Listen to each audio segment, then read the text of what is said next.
Sandra all the time is here with the cold hard truth. She's the ears and the eyes for me and you. Every day, everyone want to hear from Sandra. And every time on the air, she's getting better. Tell your sister, tell your brother, tell your mama to call Sandra in the morning and in the evening. They always calling Sandra. And when they start fighting, they calling Sandra. And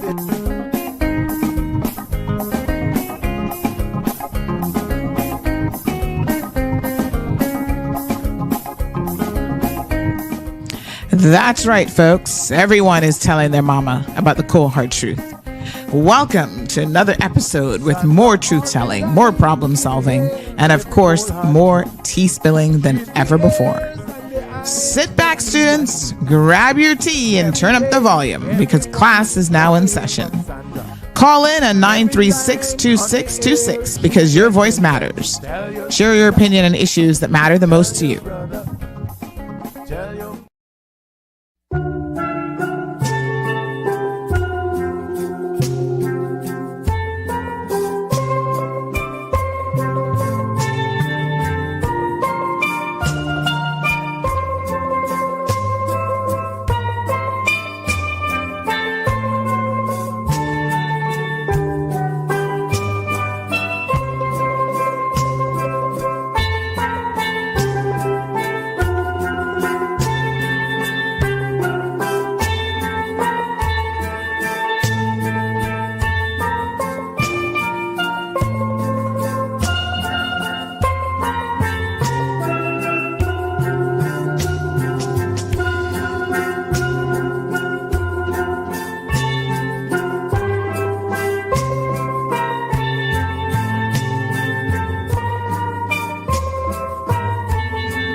Good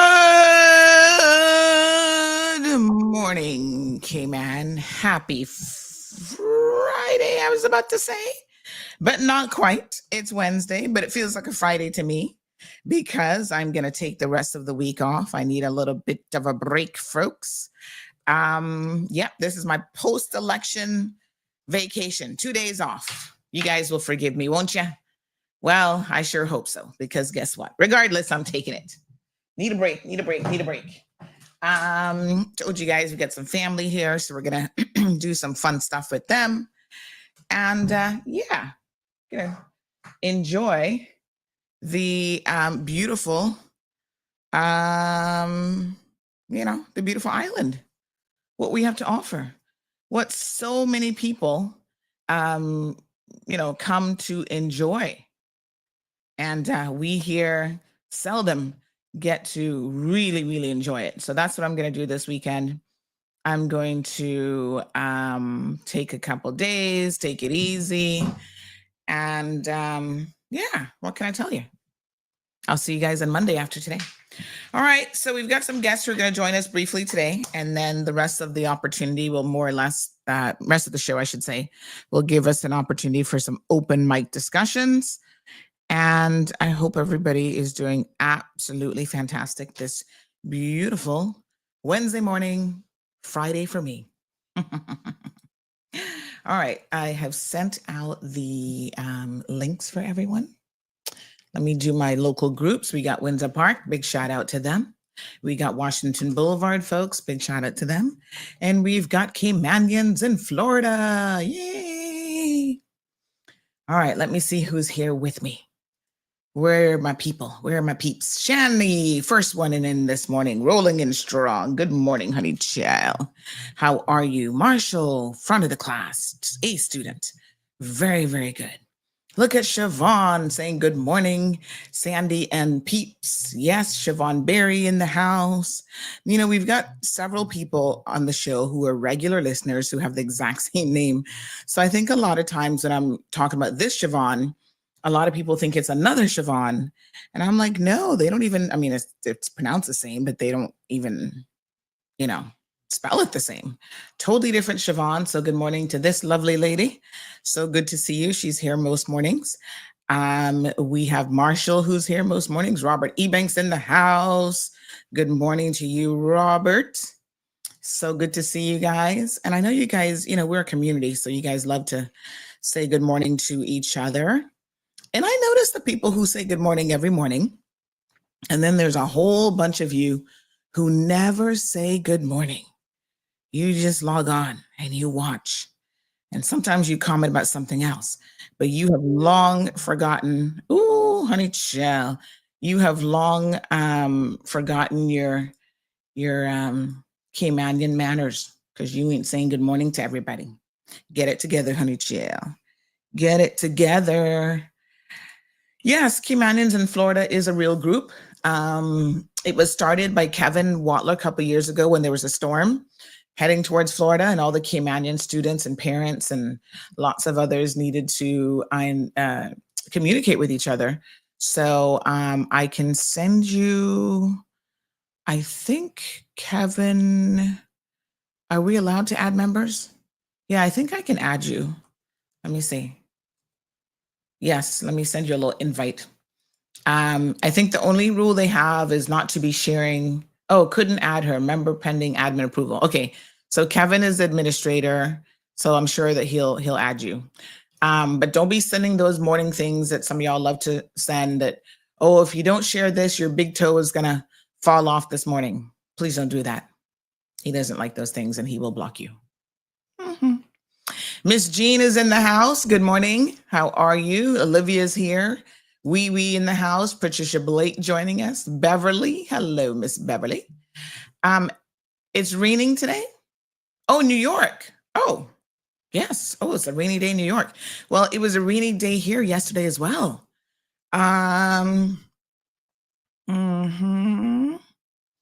So, oh, by the way, my apologies. Somebody said, good morning, Auntie. You've been bragging about your days off, but you also said, see us on Monday. No, Monday's a holiday. I forgot.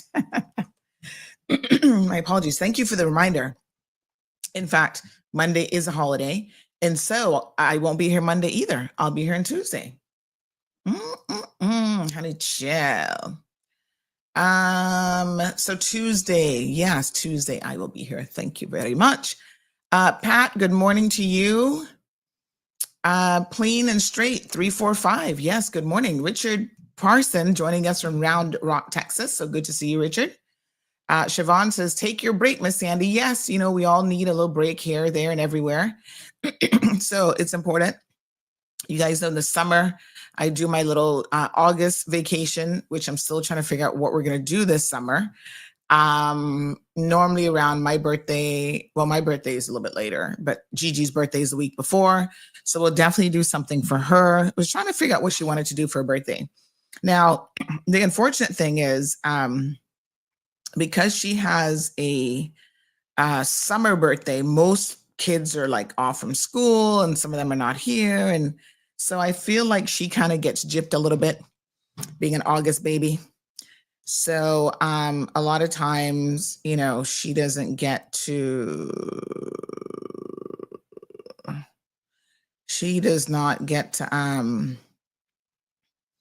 she doesn't get to like have the birthday parties with people being invited and all that kind of stuff, right?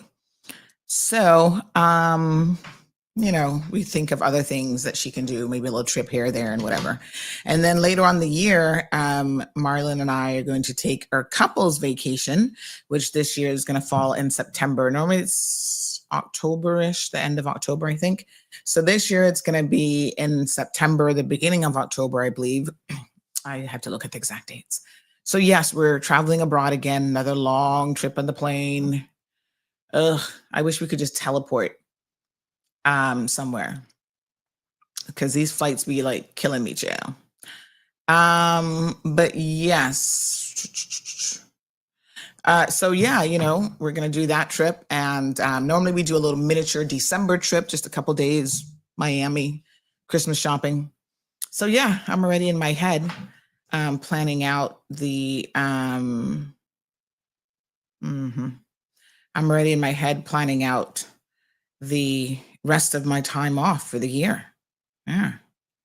So I read something the other day that in your lifetime, you are likely to have, I forget how many summers, like it's not a whole lot when you think about it. And so it was like, listen, just go out there and enjoy life, because life is ultimately very, very short. Take the time off, take your vacations, you know, travel, see the world, learn something, because before you know it, it's gone in a flash. Yeah. So pretty wild. Andrew, good morning to you. Andrew says, good morning, Sandra and Cayman Islands. Blessed Wednesday morning to you and your families. May God's blessings shine upon you all. Well, thank you so much, Andrew. Same to you. Lavana's in the house. Good morning, Miss Lavana. Juliet is here. Smith Campbell in the house. So nice to see you. Good morning. Sophia. Hey, she says, Grand Rising. Yes, ma'am. Arisa Lemon Drop. Good morning. Good morning. Jan says, me shy. Good morning, Sandy and Cayman. Well, don't worry. You can just say good morning here. Like, you can be shy and still say good morning. We've got, let me see if I can get this. Is it Jean? Is it Janelle? Tuning in from Jamaica. Thank you, ma'am. We have lots of worldwide listeners. Jamaica, of course, lots of people tuned in. And you're going to be so interested to know that once CMR TV comes online, we're going to have a whole Caribbean segment. I'm so excited. I spoke to another content creator yesterday. He reached out after hearing me talk, and he said, you know, I sent you an email. And I said, you did? Because I didn't see the email. Lo and behold, it was sent to the junk folder. And I went in there and I saw a couple other things that were in the junk folder. I was like, whoa, clearly I need to clear out that junk folder. So there was somebody else who sent me a message, and I'm still going through the messages trying to find it. So give me a couple days. If you sent me a message and you haven't heard from me by email, it could be that it just ended up in that junk folder. So I'm still actively going through, and because I saw it in the junk folder, and it was one of those, like, you know, longer emails, need your help with something. So I'm still trying to find it. Still going through unread messages. I got a complaint about a school. No surprise there, Cayman Prep. Ugh. Can I just tell y'all something? At one point, my daughter was on the waiting list for Cayman Prep. And, you know, let me just put it this way. I'm kind of, they have a very good academic standing. And of course, you guys would have to know that that's very, very important to me. All sensible parents should want their kids to achieve things academically. Yes. However, the other issues that they have that I hear about all the time, let's just say I'm glad she's not there, because I just can't even. I'm just glad that I don't have to take on like one more thing. Like, my brain would just not be happy to have to process all that. And they're habitual complaints. And I really think if anybody at Cayman Prep is listening, you guys are saved by the fact that you have good academic ratings. But the other stuff that you have going on, you might want to address it like in a real way. Have real engaging dialogue with students and parents. You got to move the needle. Like I've known Caymanians who they went there themselves. And then when their children are going there, they end up moving their children and putting them somewhere else, sometimes paying even more money because they're just like, they can't take the hot mess of a situation at Cayman Prep. And a lot of it is cultural. I mean, some of it is downright prejudices. It's just shocking what seems to happen there. There was a teacher at one point who was actually in class talking about, me apparently. Oh, Cayman Road and Sandra. Da, da, da. And one little kid, I don't remember how old he would have been, but he wasn't that old, like maybe like 10 or something. He's like, oh, you mean Miss Sandy, my Nana's best friend? And the teacher shut up immediately and said nothing more after that. Oh God, listen, Cayman Prep, you guys shouldn't get in your feelings because I can tell you that I really don't want to talk about you. Like, I don't like talking about schools at all. But you guys just keep popping up on my radar time and time again. I think it was last year before, there was a lot of noise. I didn't really get into it, but I was paying attention. Parents putting together a group and they were trying to decide what to do and protesting. And it's just like, Cayman Prep, I think the administration needs a lot of work. Someone just said that the parents make Cayman Prep the success that it is. Well, the PTA, it's not PA, it's not just Parents Association. There's the teachers in the middle and the school. The school needs to get it together.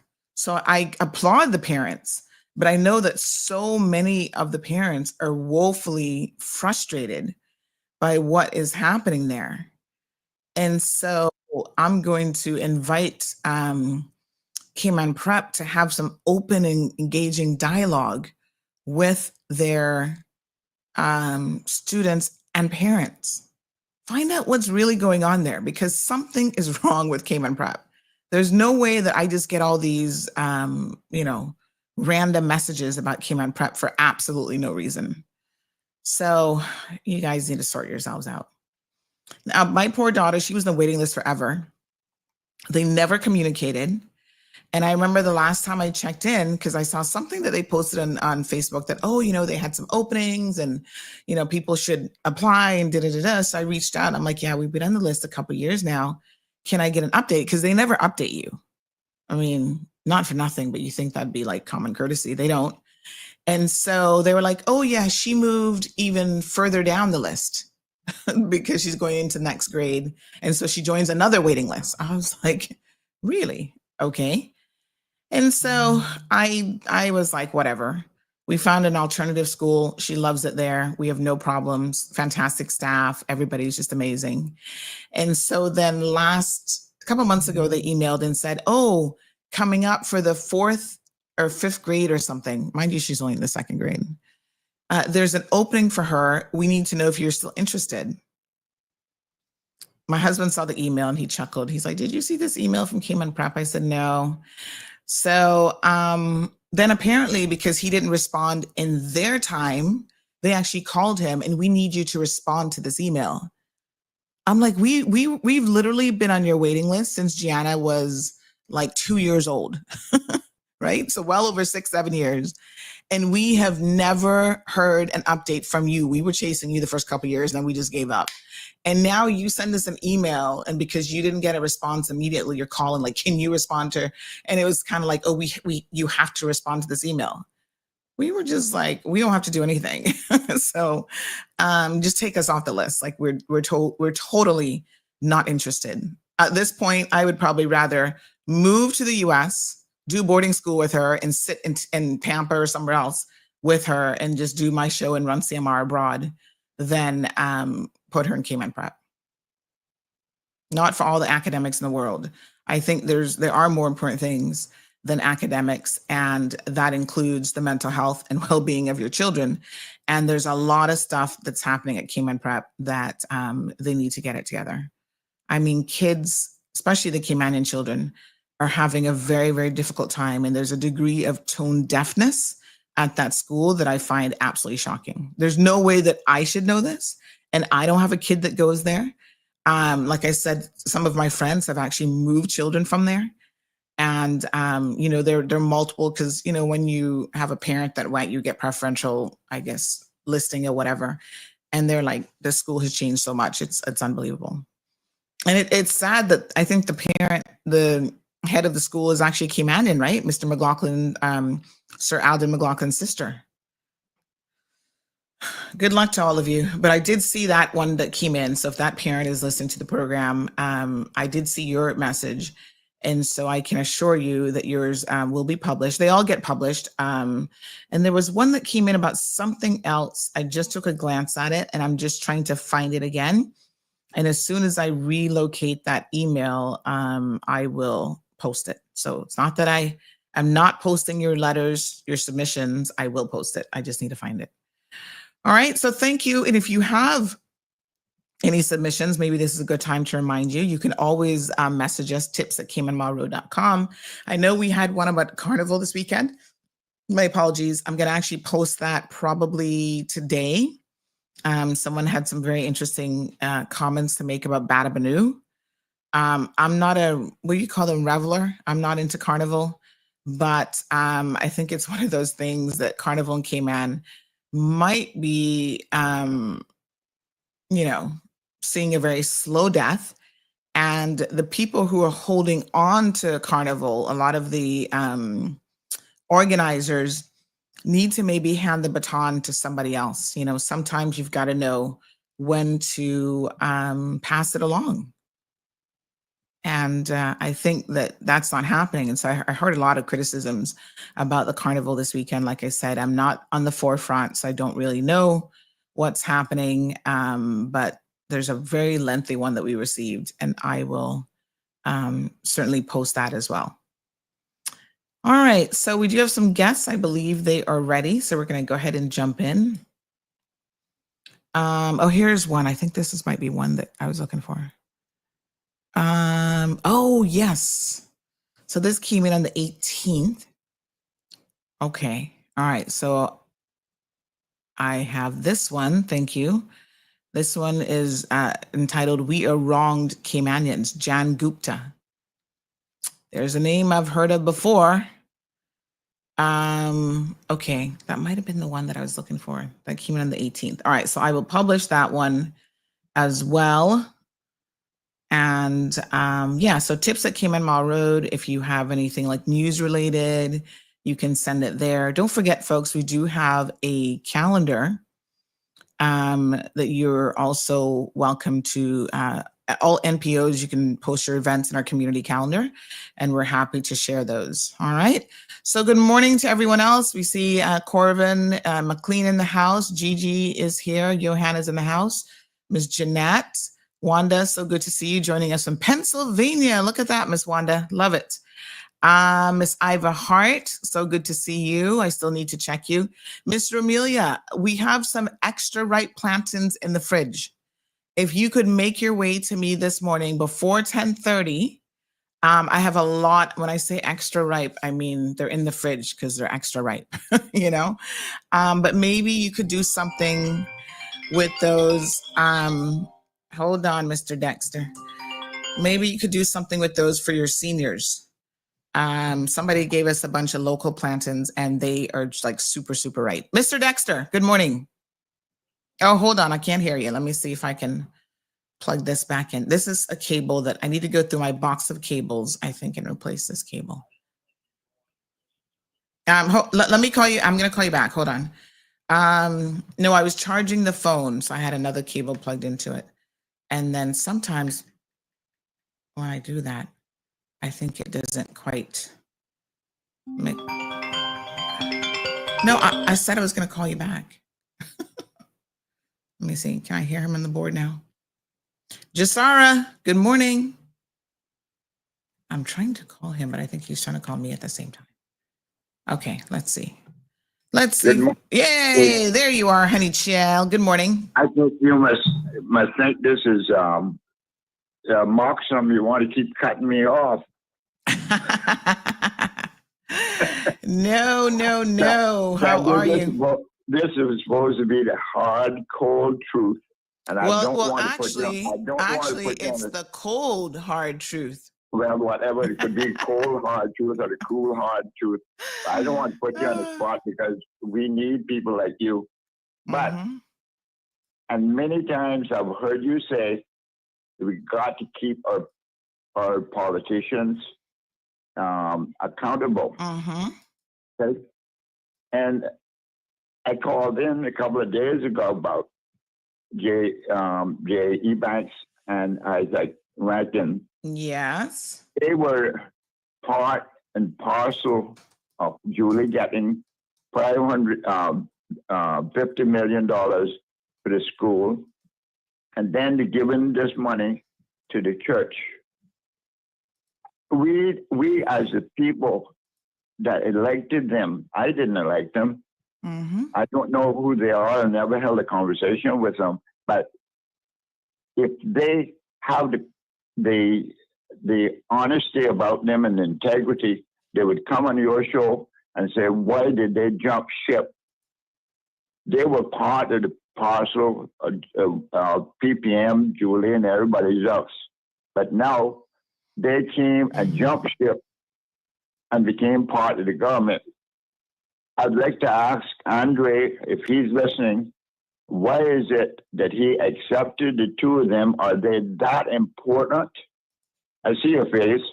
Yeah, because I'm confused.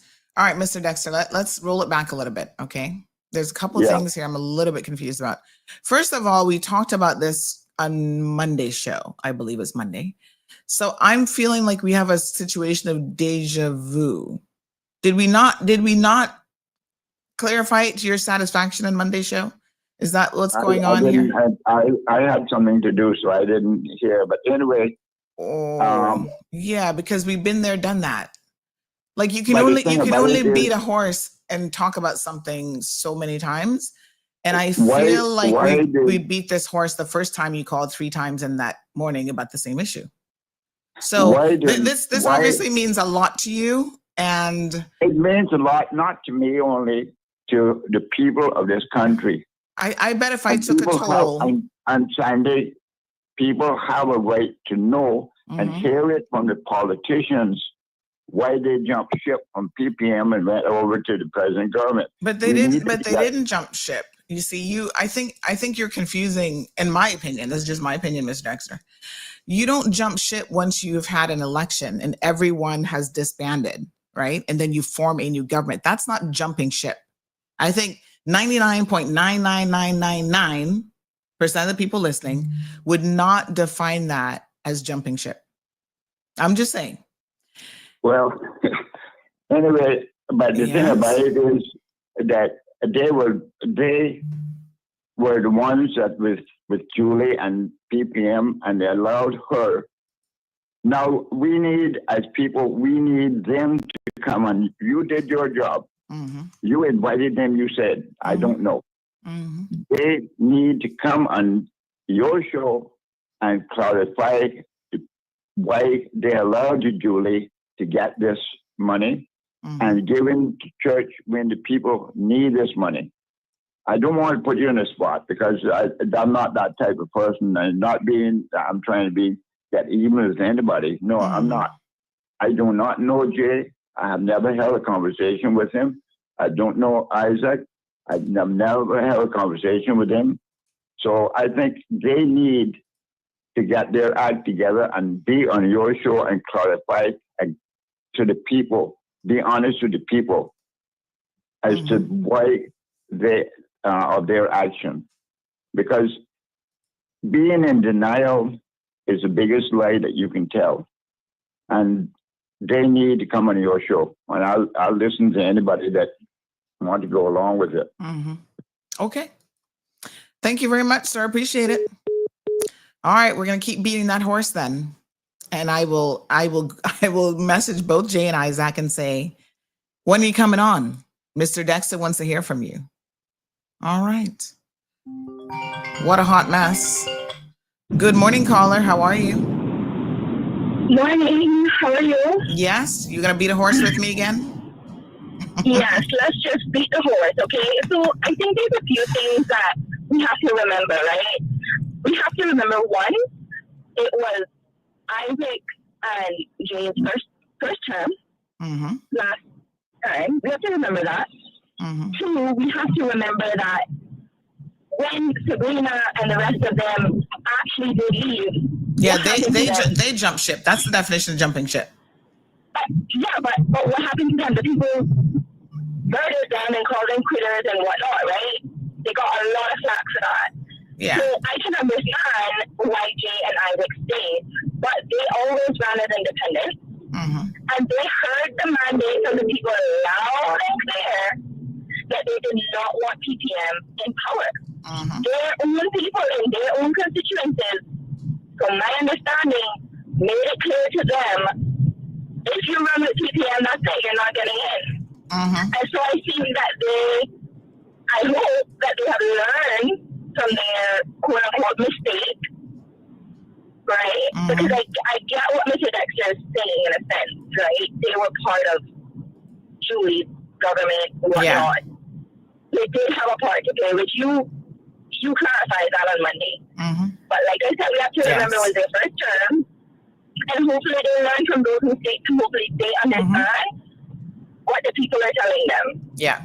And I think like I agree. We have to give Michael a chance. We have to give all of them a chance and see what happens. Like,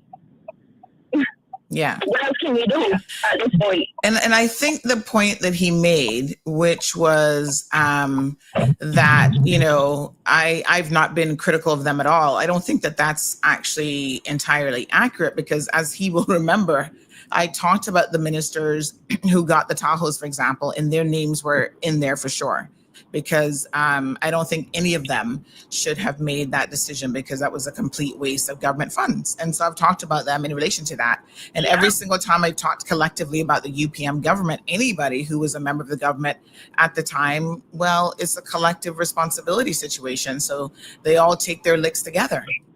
But I don't know. I remember you even talking about Kathy at one point.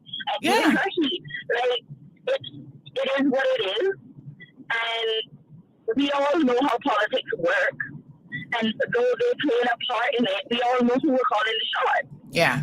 And so I don't personally know at this stage what good it's going to do talking about them in an election sense. I mean, they have obviously been reelected, so their constituents have put them back. And now we will see what happens with this group. Exactly. And if they mess up, we can call them out. Definitely. All right. Thank you so much. Appreciate it. All right. Jasara says, yes, you calls all of them out. I mean, I try to be as fair as possible. I think that as independent members, they certainly weren't the worst of the worst. And there were people who were doing so much more as elected members. Jean says Chris Saunders ran as independent and said he would only join the PPM. Jane as Isaac ran as independents and made no statements pre-election about who they would align with should a coalition government need to be formed. This is the situation. We're past the UPM. Well, we're not past the mess that they've created, that's for sure.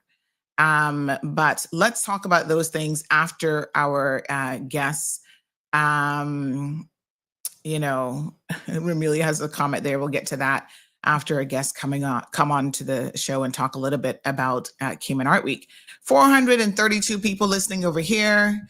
Another 18 folks over on Instagram. Let's get it, folks. Cayman Art Week is here yet again. I'm happy to welcome Miss Natalie into the studio. Hi, how are you? I'm great. Great to be here. Thanks for having us today. Now, Natalie, tell us a little bit, in case some of our audience members may not exactly know who you are. Tell us a little bit about who you are and what you do in relation to Cayman Art Week. Absolutely. I think most people know me from the National Gallery. I've been there for, a very, very long time. We won't say how long. And obviously my work in Cayman's always been in the arts, but Cayman Art Week was a project I started independently with a team of amazing volunteers in 2021, immediately after lockdown. And it's really looking at supporting the commercial side of the arts. So the galleries, the artists that are selling work, the studios that are showing work, to really help promote the sale of art and help to create a more sustainable art market for our Caymanian creatives. And it was really because the country was locked down, as we know, and the art market still relies a lot on our visitor traffic. So trying to create something more internally that would be sustainable going forward. So that's really the philosophy behind Art Week. Yeah, fantastic. So she's the Cayman Art Week founder and creative director. And we also have Carrie Ann Chisholm, who is going to be joining us as well. Were we expecting a third person? Or did I? No, it's just the two of us today. Sorry, that was miscommunicated. We have so much to share. We will fill your time. All right. To talk about. No worries. So we've got Carrie Ann Chisholm here. Good morning, Carrie Ann. How are you? Good morning. I'm doing well. How are you? Good. So tell us a little bit about your involvement with Cayman Art Week. Yeah, so I've recently launched a project space called Grambellas. So it's a community project space that is very much built for creating opportunities for artists. So for this year, we did a call out for artists that didn't have access to a studio or that weren't able to align with some of the galleries that are already established. So these are a lot of new faces, which is really exciting. So there's a lot of new creators that have come onto the scene. So we're giving them an opportunity to be able to display their work and build that relationship and establish a connection with collectors and buyers, but then also just supporters in general. All right.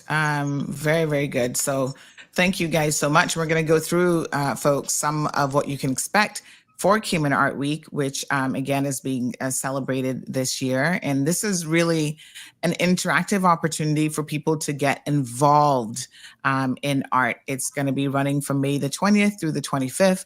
And there's lots of free events. You can visit galleries, there's studio pop-ups, there's a whole curated bus tour, which is a lot of fun. So Natalie, let's go through the details of what people can expect for this truly amazing Art Week event yet again. Thank you. So we're kicking off next Wednesday. I mean, technically we're open from the Tuesday. Our first main event is a big celebration at the National Gallery, where we're celebrating the National Art Collection of the Cayman Islands, which is on display. That's from 7 till 9. And again, that's open to the whole community. And as you said, I think one of the great things about Cayman Art Week are these bus tours. And we focus on a different area of Grand Cayman and Cayman Brac and Little Cayman, and we'll talk in a minute about the expansion in the sister islands this year, because there's a whole lot going on in the Brac and Little Cayman. And it's a great way to kind of either share the bus with other folks, learn about what's going on in these different galleries. And they basically are hop on, hop off. They start on Thursday, which is our Core West tour, and that's looking at galleries up and down the 7 Mile Beach area. That launches at Cayman Bay at 6 p.m. and the buses are all free. All entrance to the galleries and special events are free. And there's about 14 different galleries in that space. So it runs from 6 till 9. And again, you can take the time that you want in different galleries. There's going to be artists there talking about their work. There will be gallery owners, again, sharing the work and selling work. So again, this is a great time to look at collecting art. And we're going to do the same thing again in the really popular Friday night, which is Core Central, and that's a collaboration with Georgetown Revitalization. A much loved event.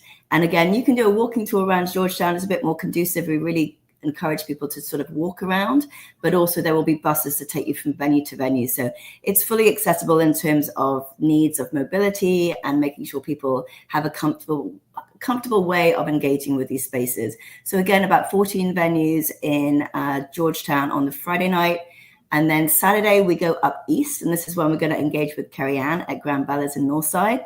We also have an open studio in East End, so we're really doing the full remit of Grand Cayman, about 40 different art venues across the islands, and about 50 different events across the week that you can access on CaymanArtWeek.com events. And then the sister islands we're engaging with this year. We've always had great representation in Cayman Brac with Gordon Solomon's gallery and the wonderful Simone Scott at Nim Things. But this year we've got additions with the Cayman Brac Museum, Cayman Brac Heritage House have a pop-up exhibition with the National Gallery. And the National Gallery is also doing a pop-up at the Brac Beach Resort. So we have a bus tour on Saturday night, as well as a special seniors tour in the Brac on Saturday morning, and a bike tour in Little Cayman on Friday evening with about 5 participating venues. Wow. I love that. I love the Sister Islands having involvement as well. A bike tour. That sounds like fun. Well, we know Little Cayman, there's not a lot of room for buses, right? And we love that about Little Cayman. So, yeah, the idea is that grab a bike at one of the resorts and loop around the 5 venues that are participating. And that's going to run on Friday night from, mid-afternoon, about 3 p.m. through till 6 p.m. in Little Cayman. There's also a lot of different panel discussions and art workshops that people can get engaged with. And again, this is all free to the public, so it can be accessed on the website and through our social media, Cayman Art Week. Fantastic. All right. So people can, this is free. I mean, this is what I love about this is that you can interact with the art. You can view it. You can take your friends, take the kids, take everybody out. And the events are just widely accessible. So let's talk now about how people can find out more about the events, where they can go and look up some of the information. Well, I love the reference you made as well to students, because we are collaborating with John Gray High School to tour some of the students around venues to learn a little bit more about the commercial side of the arts and how to do a business around art. And that's really critical to Cayman Art Week. And we really encourage other schools to give us a call at info or email at info@artweek.com to organize that. We can certainly help with that. The best way to connect with us is via email at info@CaymanArtWeek.com or the website. And the website's actually an amazing resource to use throughout the year if you're looking to find any creative venue, from Miss Lassie's House in Mind's Eye, which we're going to be collaborating with the Culture Foundation to do tours. The institutions like the National Museum are involved, but all of the galleries that run throughout the year, as well as the special pop-up galleries that only exist for Cayman Art Week. And we have profiles on all of those on the website, so you can learn about all the creativity that's happening in Cayman throughout the year, as well as the week, who they are, what type of artists they represent. Because, of course, we're looking at the full remit from paintings to sculpture to photography to installation art, and a lot of heritage-based work, artists responding to our history as well. So there really is something for everybody in terms of what will be on display. Yes. And someone was just saying that their mom, who is, I think she's close to 80, that she really enjoys and looks forward to Art Week every single year. And she's been asking for months about the bus tour. So that's a favorite for her. Well, thank you for that and sharing that. That means a huge amount to us. And it really highlights, I think, that this is a multi-generational experience. We really encourage young people to come and learn about the arts. Again, it's a great chance to talk to artists themselves directly. And it's so wide open in terms of what you're going to see, because Cayman Art Week plans the program, but every single venue and artist bring their creativity. So we're really amazed as well sometimes about just what is on display. And we're excited to see what they're bringing this year as well. And especially at Grand Bellas too. Yes. And couple of years ago, I was just going to say that you guys did, I think this was part of Cayman Art Week, where you did that exhibition at the HSA. Was that part of Cayman's Art Week? Well, that was a result of Cayman Art Week. So we had our patron, Susan Oldie, who's back this year, amazing supporter of the. She helped us fund, we bought artwork from the very first Cayman Art Week, again, to support the community post-COVID.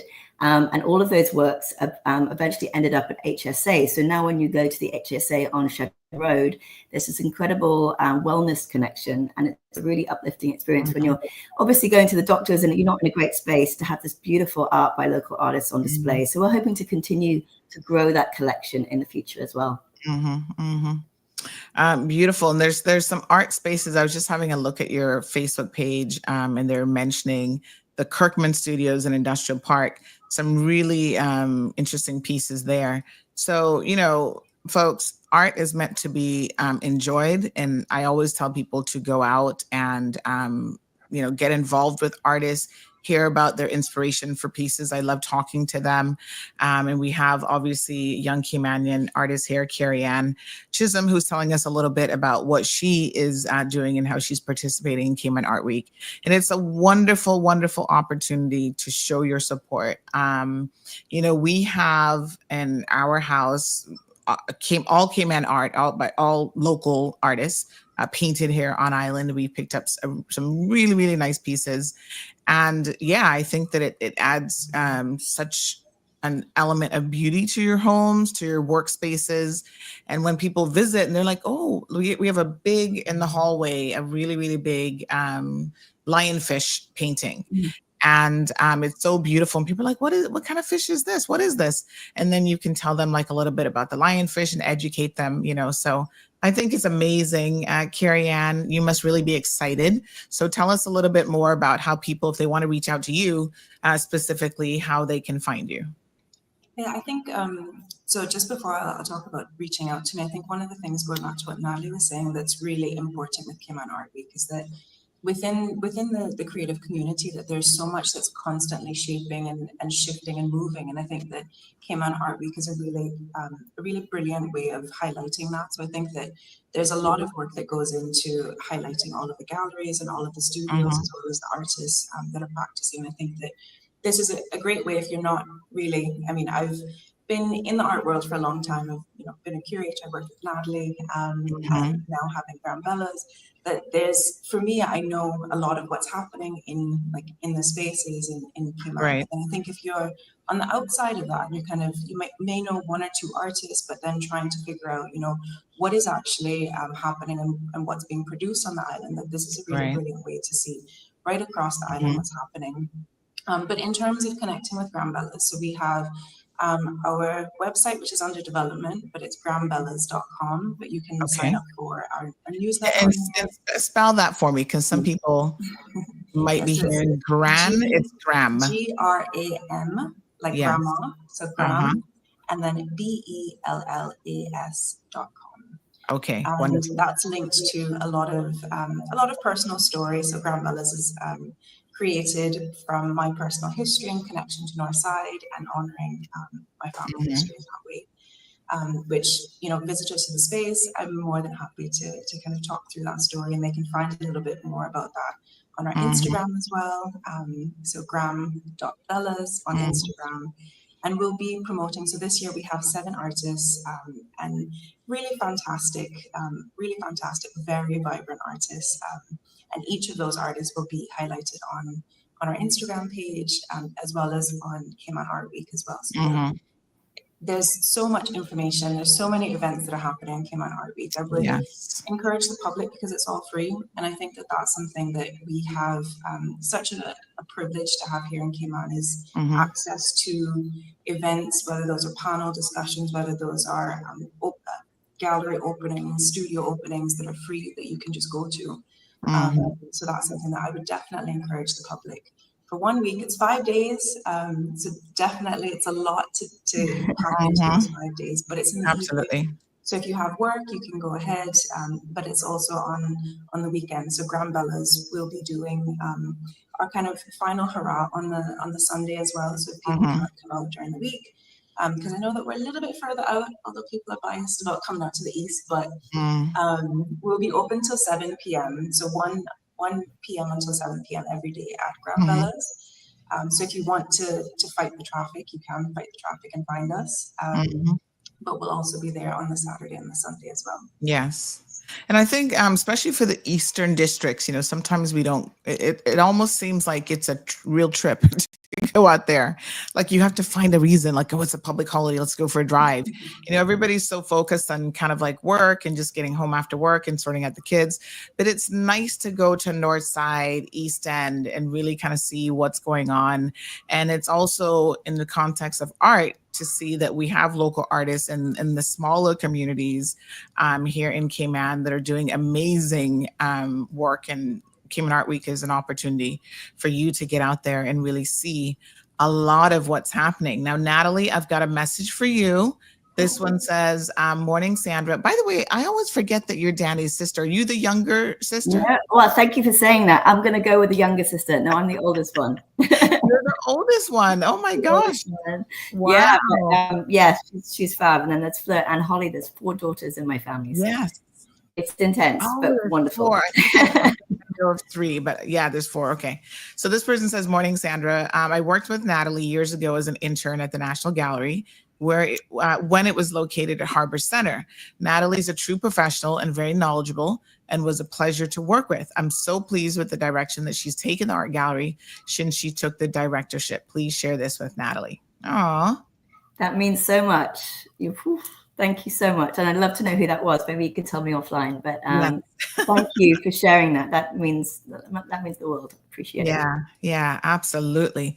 So folks, Cayman Art Week is here again starting next week, Wednesday. So make sure you put this in your calendar from now. It takes place actually from Tuesday, the 20th to Sunday, the 25th. More than 40 venues across all 3 islands. So nobody's going to be left out. And this is an opportunity to showcase local art, connecting artists and the galleries directly with collectors and art lovers. And, just like I said, anyone who has an appreciation for art, this is your opportunity. You've got a full lineup of galleries, studios, exhibitions, and events going on. Most galleries, studios, and pop-up exhibitions are open daily so that you can visit them at your leisure throughout Cayman Art Week. And then every day is going to focus on a different district and different special events. And there's some evening opening hours, free hop-on, hop-off buses, make it easy for you to visit multiple venues. And the buses are going to be marked with the Cayman Art Week red dot signs. And so you can certainly check their website for the routes. So let's go through some of the events again so you can kind of jot these down if you're taking some notes this morning. You've got the Thursday, May the 22nd. They're partnering with the Kimpton Seafire and Hotel Indigo for their cultural partners to Cayman Art Week West. So they're going to be running 2 connecting bus routes on a loop along the 7-mile beach corridor between 6 p.m. and 9 p.m. So that's Thursday, May the 22nd. So put that one down. And you've got a number of featured artists that you can see there, including the studio at Seafire. Is that Sarah Tan pop-up?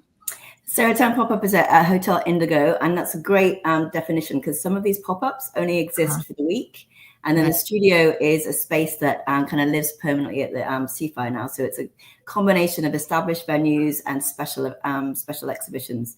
So both those venues will have exhibitions as well as the established galleries on the corridor as well. Yes. So we've got the Carlos Garcia Gallery. That's the one that's in the Grove. The Grove, amazing. Yeah. They have about, I think, 15 to 20 artists that will be on display. So lots to see there. I like that one because sometimes I don't go to the Grove often, but when I do go, I see them sitting there painting. Yeah. Like you can see them working. That's a studio and gallery, isn't it? Which is really unusual because normally people create the studio and then they send it to this finished gallery, but it's lovely to see the creativity happening. And they'll be doing that on the night as well. A lot of artists will be demonstrating their work at these events. Oh, beautiful. Kennedy Gallery, which is well known. We've got pop-up exhibitions at Carrie's Karma Closet, Optique, Vines to Ocean, and Sticks and Stones. And then 6 locations at Cayman Bay, including the Gallery, Label C, Island Jewelers, Audi, Tabs, and Abacus. So lots of different venues participating.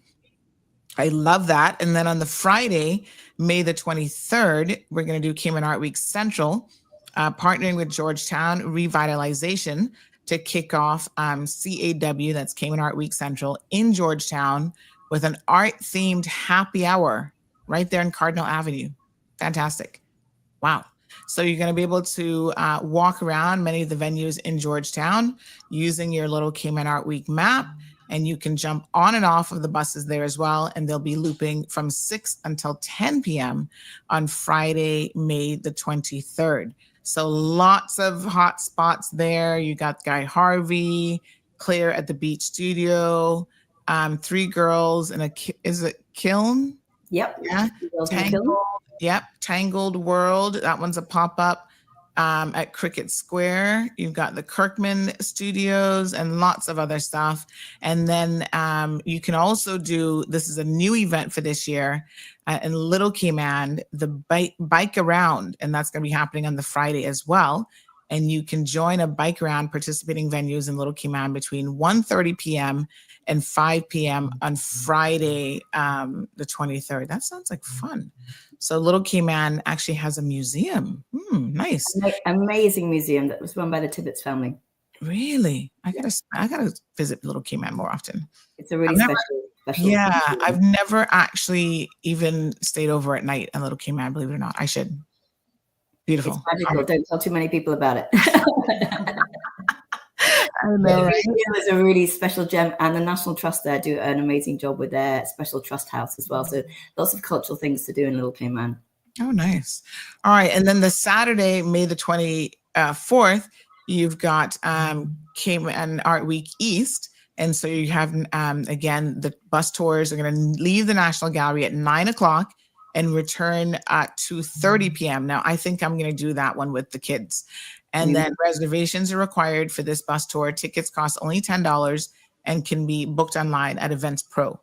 And you can also make your way to any of the venues at the tour. So I've been pretending to be a soccer mom. I don't know if you heard me talk about this, Natalie and Carrie Ann, but this is my excuse to one day get like a really big vehicle where I can just take all of Gigi's friends. Because I only have one child.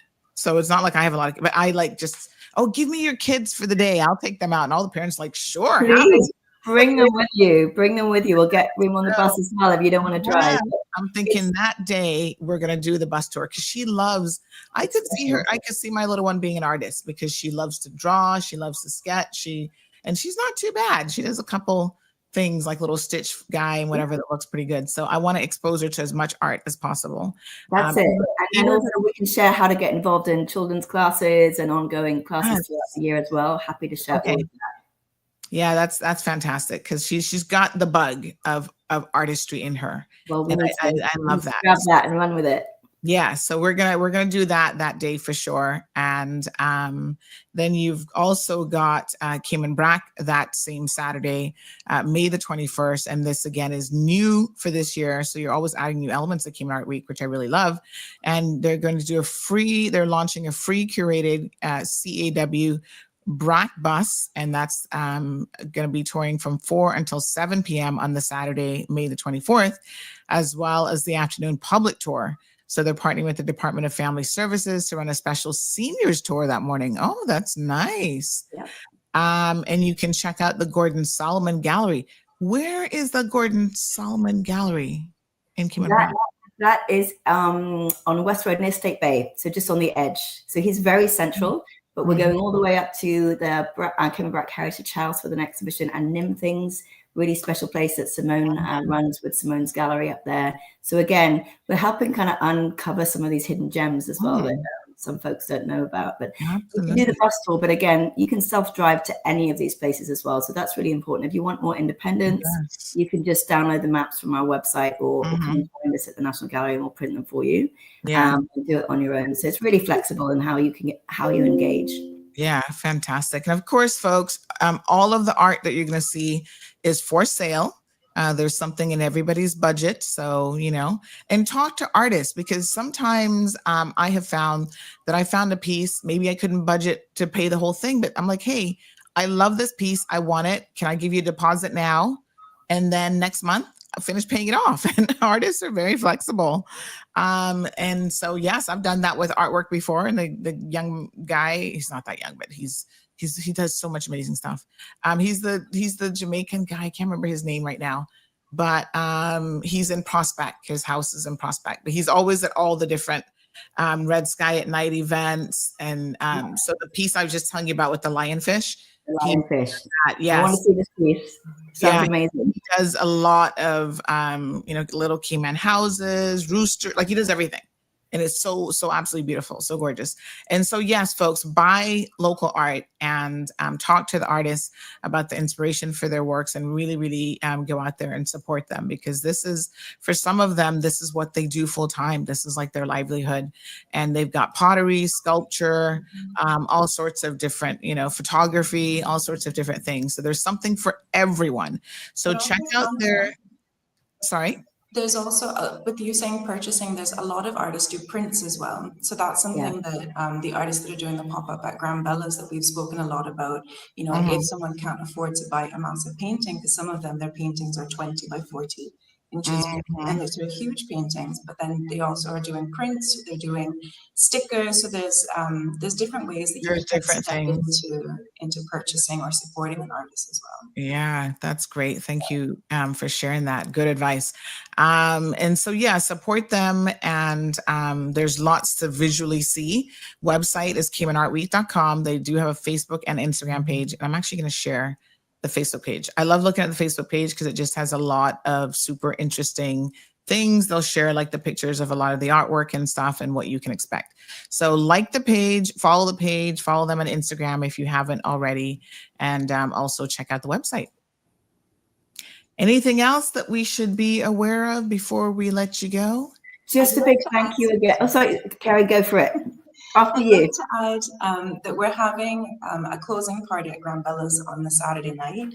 So if anyone wants to come out, it's going to be very much, it's for kind of, the older. So I'd say that we're not having alcohol, so it's alcohol free. But it's, it will be later on in the evening from 7 p.m. until late. So if anyone wants to make that journey out to Northside, and just to be able to meet the artist, to kind of hang around, have some good nibbles and conversation and just kind of vibe, that will be happening. But we're not having alcohol, just so that when people travel back, that no one's in any kind of danger. Yes, absolutely. Fantastic. And of course, I know, Natalie, you've got sponsors that make this possible. So maybe this is a great opportunity to thank them as well. Yeah, thank you so much for that. So Susan Oldie, again, is back as our long-term patron, big supporter of Cayman Art Week, but also the arts in the wider sense. Our lead partners are the National Gallery. So again, if you're not really digitally savvy and you don't spend a lot of time on websites, come down on Wednesday next week, 7 p.m. at the National Gallery. There'll be a booth with a lot of printed material. We can help you learn more about Cayman Art Week and how to navigate the week. So there'll be people there to support that. So I hope to see you there. Great chance to see the National Gallery's collection and exhibitions as well. Always free entry at the National Gallery. So do use it outside of Art Week too. And then obviously we're working with Georgetown Revitalization, Hotel Indigo, Kimpton Seafire for the main tour events. Ministry of Youth, Sports, Culture and Heritage are back as a supporter as well. And then we just want to thank some of the venue spaces like Camana Bay, Harbour Walk. Again, our folks and friends in Cayman Brac working with District Administration and Heritage House, Simone Scott to help curate that, and the team at the National Trust, Tamara and Little Cayman. And of course, we're a volunteer group that put this on. And I just want to say a big thank you to all of our volunteer organizers. We do collaborate with Kelly Holdings, great team helping us with the events as well. So this really is a labor of love by so many people. And we're just excited to see what the artists and venues are bringing next week. We're going to be an audience as well. We're going to get on the buses and enjoy every moment. So we really hope to see everybody out. And just a huge thanks, Sandra, for your support today. But also we expect to see you on those buses next week. And I look forward to joining you.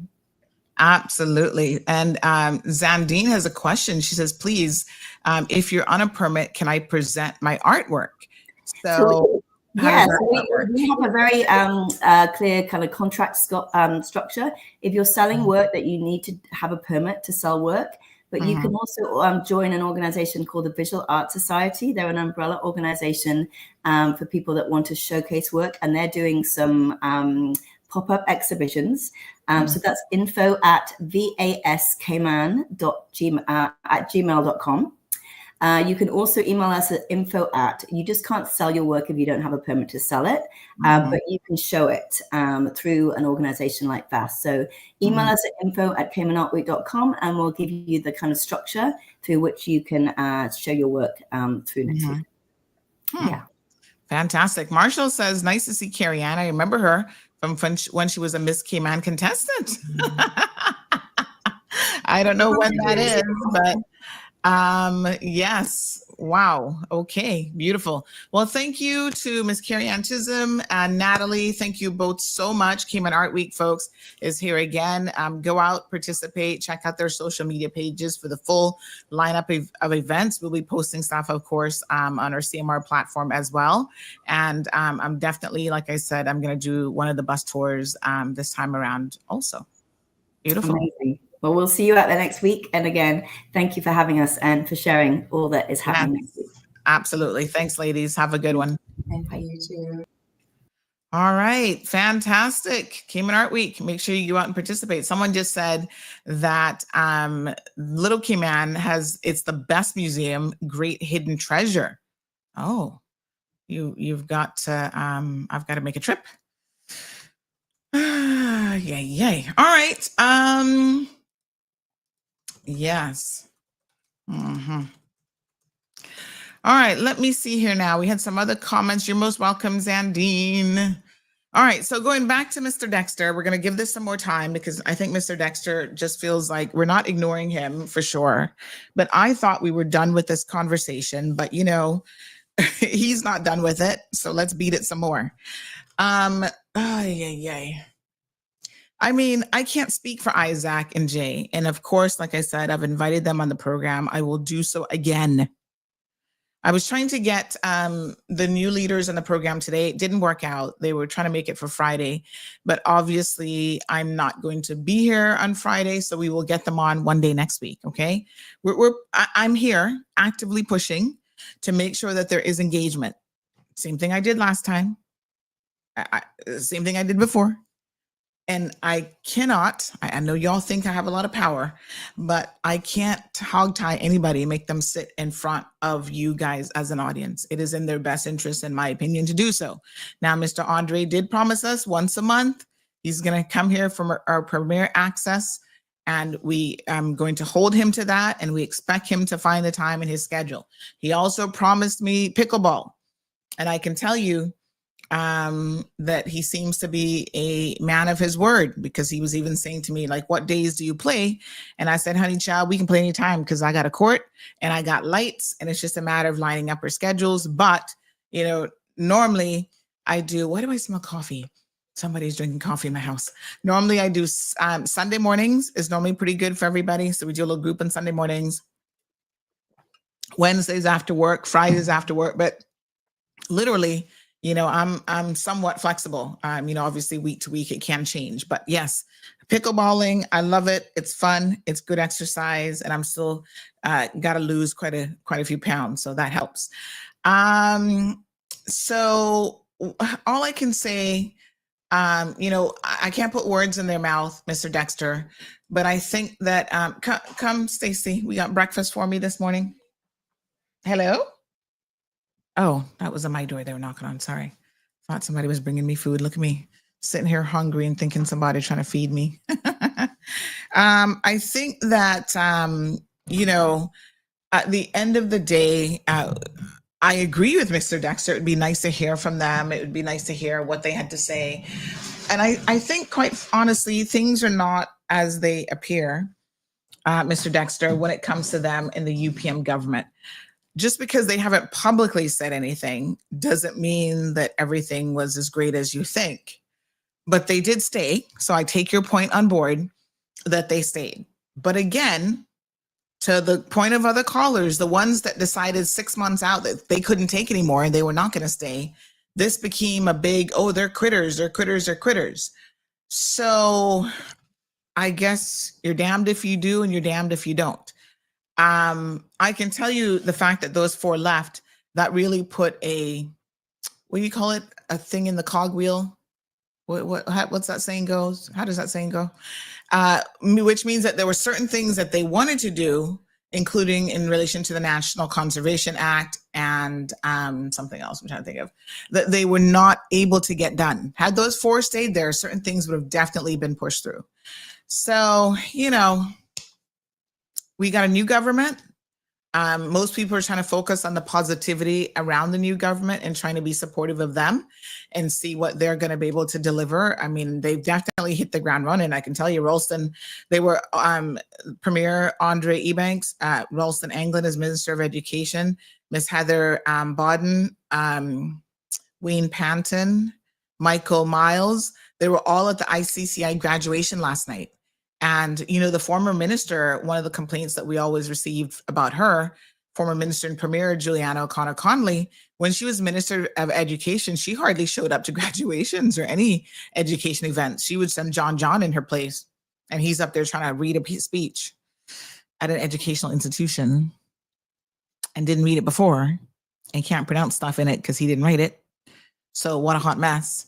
But it was nice to see that he, the education minister, the premier, and various MPs who were not even ministers, but they were there last night in support of the students. And by the way, congrats to all of the students graduating from ICCI. There was a master's program, and I think they had like 6 or 7 people graduating in the master's program.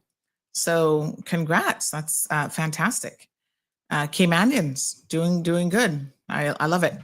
All right, so that's all I can say about that, Mr. Dexter. Don't call back about it now. Don't call back because we can't beat it anymore. I cannot beat it any further. Okay. But again, I will reach out again today to both of them and all of the new government, all of the new ministers, and remind them engagement is not just about trying to get elected. The engagement has to continue. Okay? So yes, they've wasted their money on this school and there are things that they have done. Now, the current government has an obligation, and this is what I want Mr. Andre to talk about, to do this SPS, which is their strategic policy statement. And that guides, that's kind of like their business plan of what they're going to be doing and focusing on for the next 4 years. So that's an important document. It's an important exercise. And that ties in then to budget, how the budget works and that sort of stuff, right? And somebody said, oh, by the way, Mr. Panton also attended now Dr. Khadijah's graduation. So yes, he did go to California. This young lady that, you know, he was basically supporting her and sponsoring her through this you know, area of her life, and to make sure that she now is Dr. Khadijah, and she is in fact going to be working with and helping youth workers. And I'm going to show you a little picture here of the two of them. Somebody sent me a picture. Hold on one second. And I think that this is just absolutely fantastic and beautiful that he was able to attend. He went by himself. You know, he was able to support her, and it's such a proud moment, undoubtedly, for her to have this kind of support there. Yeah, love it. So let me show you a few pictures. Oh, she looks so good. She looks so happy. And, you know, one of the reasons why he was committed to her success, not just because, I mean, obviously she's a Caymanian, that was a big reason for sure, but also she is going to be working with younger people, and her specialty is like mental health around young people. So this was a very, very important, you know, thing for him to do. But check him out. Look at that. There they are at her graduation. What school did she graduate from? Was it UCLA? What? I have that in my head. I know it's somewhere in California. So let me see. She is doctorate in clinical psychology. He's put that she's an extraordinary young woman, intelligent, compassionate, and driven by deep purpose to serve others, especially in the field of mental health. And I'm truly humbled to have played even a small part in her story. Her endorsement during the election campaign moved me deeply, and being there for her this moment only reinforced what I already knew. She's destined to do great things for many people and for our islands. Congratulations, Dr. Khadijah. The best is yet to come, and I'm cheering you on every step of the way. Keep soaring. So this is so beautiful. So absolutely gorgeous. So there she is there with Wayne Panton. I think there's a couple more of, oh yeah, here's another one. This is so cute. And there they are there. So congratulations. And here she is here. Looking so happy. Yay. So yes, congrats to all of our graduates. I mean, getting your doctorate is a big deal. And getting your master's is a big deal. Getting your bachelor's is a big deal. So congratulations. And by the way, let me do a big shout out in our family to Maria Gadari. Maria has just done her master's in nursing, and she has a whole she's worked hard. It's hard when you're like a mom and a wife and you're going to school and you're doing all these things, and sometimes you're working at the same time and you're juggling a lot of different things. That's amazing. Someone says Khadija looks great. So proud of her. And yeah, we have to be proud of each other because these are sacrifices that are our Caymanians or people are making to trying to better our communities. And by doing that, they're bettering their own lives and also bettering our communities as well. All right, Lucky Body said, have you been tuning into the Diddy trial? I haven't been tuning in, but of course, I can't help but hear and see some of what's happening. What I can say is I am woefully disturbed beyond anything I could probably really express in words. His daughters, I think he has at least 3 daughters. And on, I think it was Tuesday, they left the court during some of the testimony. I'm sure as young ladies, they can't stomach to hear that their father was involved in these freak-offs, that it is so demeaning to women. And, there are men, of course, that objectify women and that treat them as just a thing. And I think that that's what was happening here. He got in a relationship with this very young, she was very young at the time. And this is another reason why I caution young ladies. If you see an older man really interested in you, I'm not so sure that that's normal for a number of different things. Not when you're super young, right? There's a level of growing up, especially in your 20s, I think that has to happen. There's a difference. Say there's a 15 age gap between you and your spouse. 15 years when you're 18, 19, even 21, 15 years is different than when you're in your 30s, just like when you're in your 40s. It's a different, you've had time to mature, you've had time to experience life. To me, it's different. And I think men who are attracted to girls who are barely legal, who haven't really lived a lot of life, they do so because they know that they can manipulate them. They can, do a lot of things to them that if they were older, chances are they would not be able to do those things. And so be cautious, young ladies. Be very, very cautious of a man who's like in his 40s and you're 19 and he's interested in you. Yeah. So Diddy's a freak. I think we can all conclude that. And so, at the end of the day, I think that he has some serious issues. He won't get any help for those in prison, but I think at this point, he's probably beyond help. It's just about locking him up and keeping women safe. And so poor Cassie, she's actually pregnant and giving testimony on the stand while being pregnant with her 3rd child. So she, in some ways, I guess, have tried to move past this. She's been married, I think, since like 2019 or something, but she's having to relive this ordeal of the things that he had her do. And when you hear her talking about this was like her job, these freak-offs were her job, right? And they would last anywhere from 1.5 to like 3 days. Excuse me? What? 3 days of engaging in sexual stuff? Are y'all crazy? 1.5 days? Y'all must be, you lucky if in half an hour you be pushing it with me. I'm like, what's that? What? But anywho, honey child, what the hell? And it's just nasty. The things that she's describing are just disgusting. And how he was concerned about her appearance. So it's like, oh, you got to go to a nail appointment. You got to get tan. And all this stuff was just to be a prop in his freaky deaky leaky whatever shows. And so this is abuse. And although she was an adult, you know, she was being manipulated and drugged so that she couldn't say no and all this kind of stuff. So just it's disturbing. It's absolutely disturbing. Oh my God, really, Lucky Body, all that? Oh, he's a sick person. And whatever he gets in jail, you know how they're in jail, you get in a cell next to Bubba. You know, Bubba gonna make sure, but he might actually enjoy it. That's the thing with him. He probably gonna enjoy all this foolishness that Bubba would be doing to him. But anyway, I can't even.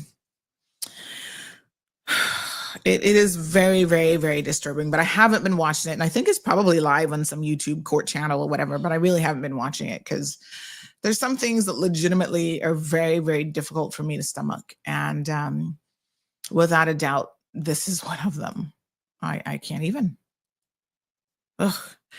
Anyway, he's facing a number of different charges, and we'll see what happens. I mean, there are all sorts of people testifying about him, as some of the men, about the things now that they know. And this is where I'm disturbed that people would have known this for years. I mean, these sex parties date back, these freak-offs date back for a very, very long time.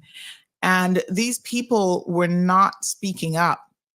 It actually took Cassie. She was the one who came forward and, you know, through her lawsuit, started to open Pandora's box. And then after that, you really couldn't close it. You know, he has dated some women like J-Lo and stuff like that. And you have to wonder how much she knew. That's probably why she wouldn't stay with him, because she was not into the freak-offs like that, you know? It's just unbelievable.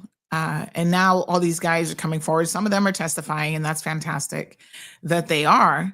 But my question is, why didn't you speak up before? Why didn't you say something before? You know?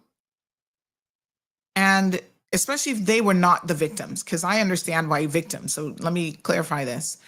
I understand very, very clearly why victims don't speak up. So I'm not talking about the victims here.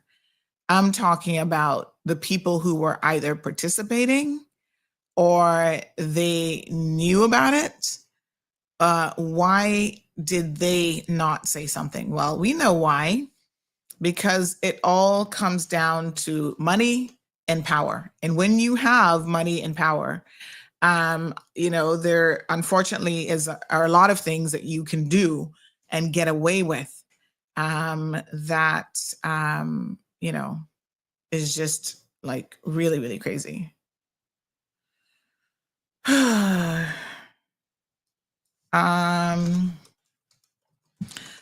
I don't know. I mean, I'm listening to it. So I think she's going to be, Cassie's still giving evidence today. Who else is giving evidence? So it's just crazy. It's just absolutely crazy.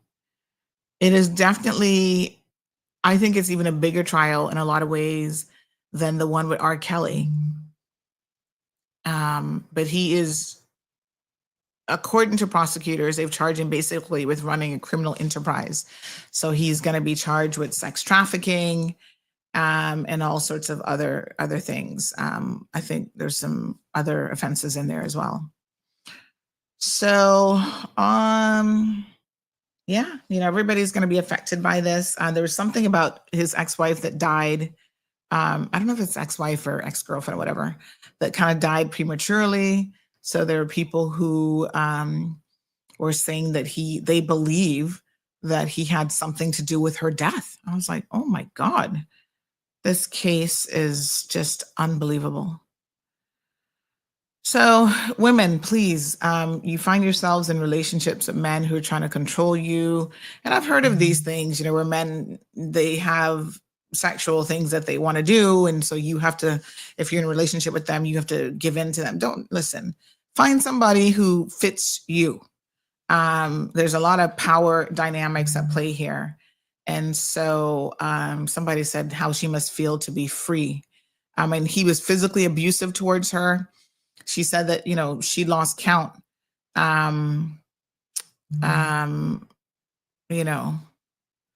She lost count the number of times that he was physical towards her. Listen to this. Remember that hotel altercation, the one that we saw on camera in the security camera where he was beating her back in 2016? She said that it started when she tried to leave a freak off before it was over, and Combs hit her and she ran out as fast as she could. And then you saw how he was dragging her down the hallway. So that's what that tape, that's the backdrop of, we've seen the tape of him beating her. That's the backdrop. She was trying to leave. This is probably day 2 of a freak off, and she was tired and trying to leave, and she ran. And he basically, you saw how he was kicking her, and oh my God, how does he have the energy? This is where I'm thinking, dude, aren't you supposed to be out there making songs and records and running a business and signing agreements? Where do you have the energy for 2-3 day freak off? What kind of drugs this man was on? Because that ain't normal.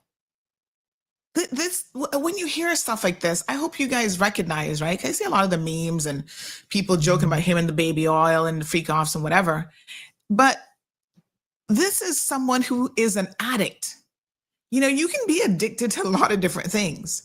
And he's obviously addicted to not just sex, but he's addicted to extreme freak offs and extreme sexual behavior. Like the poor girl had people urinating in her mouth. I'm like, who agrees to something like this? But she's a victim. And he is a very deranged and sick individual. Y'all sitting here listening to me and y'all electing people to public office who are not far off from this. So what a hot mess. Wow. He would find escorts.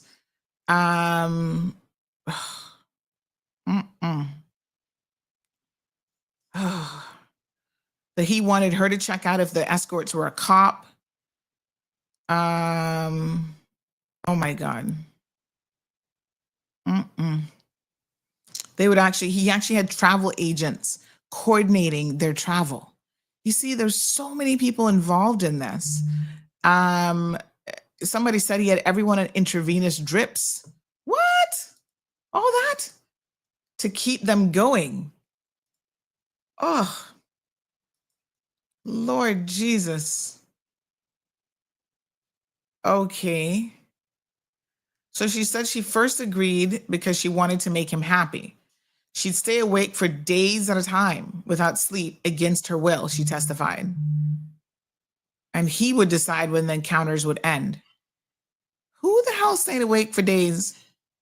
Not me. Y'all better listen. I mean, I get little sleep as it is. Y'all ain't, So apparently he directed every detail, including the lighting. You can imagine? Like he was running a production show. I'm surprised he didn't have his own porn company. She said every freak off was like directed by Sean. Like he knew specifically where he wanted everyone to be, the lighting and such. So over that first session, we just kind of like ended up getting closer and closer, and then eventually had to put oil on each other. She said she had mixed emotions after the first freak off. I was high, so there wasn't too much feeling, she said, but recalls feeling dirty and confusion, but said she felt like, okay, he's really happy with me. Lord Jesus. Wow. Oh my God. And he likes voyeurism. So he likes to sit there and watch. Swinging. I mean, she said she was shocked when he first brought all this up. Anyway. You can go and read it. There's more than enough details there for you. Caption it bit by bit of her testimony and stuff. Ventura describes seeing cash, jewelry, tapes, and guns in his safes. It's just crazy. It's absolutely crazy. I don't know what to say. I don't even want to talk about it anymore. It makes me feel dirty just talking about it. You know? Ugh. Dominique says that's demonic. Big drugs do this, says Miss Sue. Gabby says, seems like the older they get, the more perverted they become. No, he was a pervert probably from day one, child. I mean, I hear this, I'm like, who, somebody must have molested him. Somebody must have done something to him when he was a little boy. I'm not so sure that you become a freak off just naturally. It's disturbing. Let's move on to more important local things. Pat says, thanks, Mr. Panton.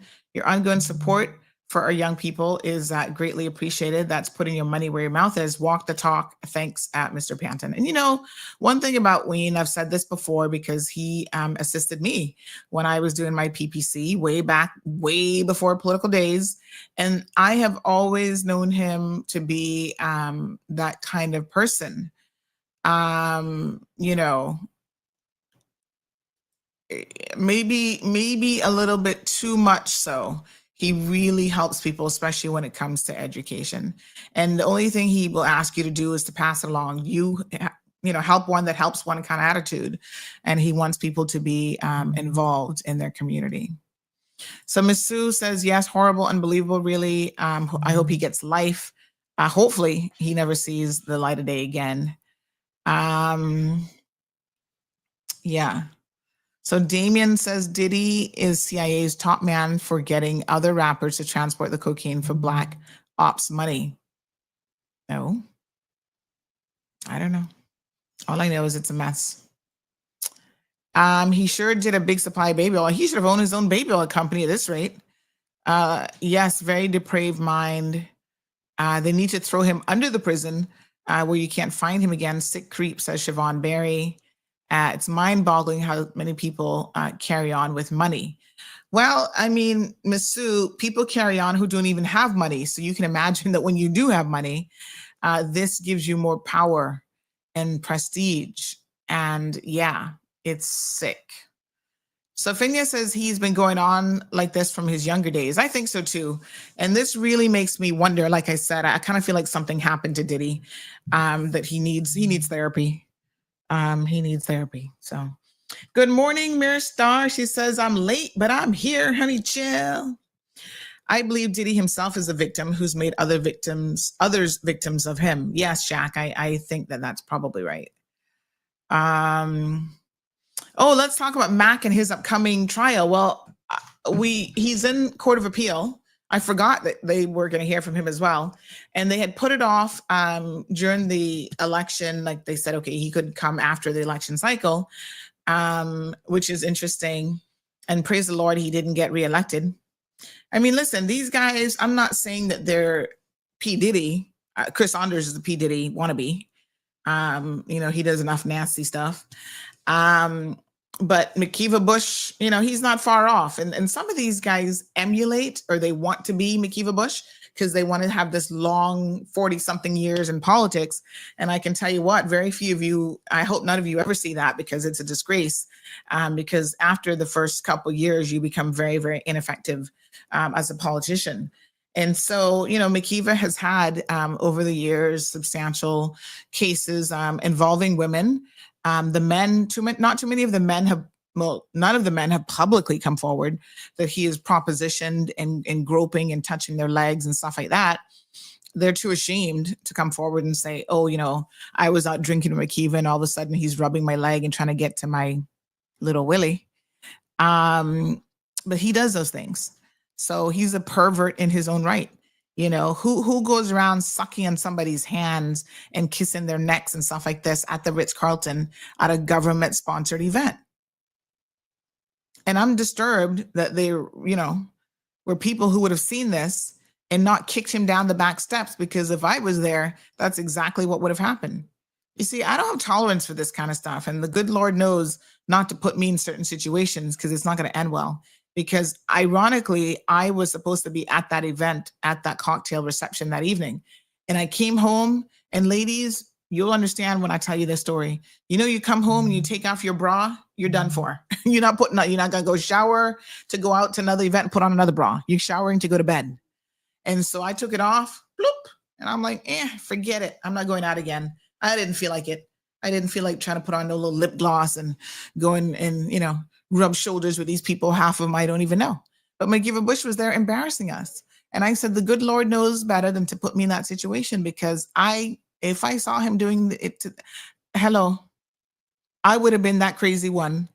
And they probably would have been charging me with assaulting McKeeva Bush then. You see, when I kicked him down the steps trying to defend other people, it would have been me hauled in. So it's a good thing I wasn't there. Mm-hmm. Anyway, the judge has kind of admitted that he got it wrong, because what he did was that one of the witnesses, or one of the alleged victims, she works for government as well, and she did not want to be there. And so, she basically understands that I don't want to be here and whatever. And so the judge basically threw out all the charges against him when she shouldn't have, because there's like 4 counts. He should have just threw out the ones relating to that particular woman who didn't want to be there. And it is confusing for me. Like, I sat there and, I heard her testimony and I was confused, but I've also not been in that situation. So I always try to give people grace, because I think she's a victim, but doesn't want to accept that she was a victim, if that makes any sense. But there were certain things that she was trying to process, because she said that after this happened to her, she actually called, and I'll say his name because, it doesn't identify who she is, but she actually called Samuel Rose because she was so disturbed by what happened. And she talked to Samuel Rose, for a good hour in the phone. Like, she literally sat in the basement of the Ritz-Carlton and just talked to Samuel Rose. Now, listen to me. When something happens to you as a woman and you're trying to process it, right? Because we don't always, it depends on your personality. You got fight, flight mode. Sometimes you don't even know what to do. And I think that if you're going to sit down and talk to your government supervisor, like one of the higher ups in government, he wasn't a direct supervisor, but you know what I mean, right? And you are having to talk to him to process what McKeeva just did to you, sucking on your hand, putting a hickey essentially on her hand and all this other kind of stuff. If you need an hour-long conversation with someone to try to figure out what just happened to me, am I an alternative universe? Listen, that means that you were disturbed by it. You were disturbed by what this man just did to you. And so months later, a year later, for you to then, what the heck was that? Oh, I think that's Zeus's collar. Yeah, I think. I'm not even sure what that noise is. For you to then say, well, you don't want to be here, you don't want to be testifying against him. I don't know.